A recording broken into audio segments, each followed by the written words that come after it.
iron கண்டிட நின்ற அருள் வரதன் பிரம்மன் தன் வேள்வியில் வந்துதித்த தியாகராஜ வரதன் யானைதன் ஓலமிட கருடனேறி வந்த ஆதிமூல கஜேந்திர வரதன் ரத கஜ துரக பதாகைகள் சூழ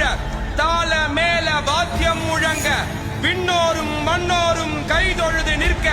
தேவாதிராஜன் பேரருளாளன்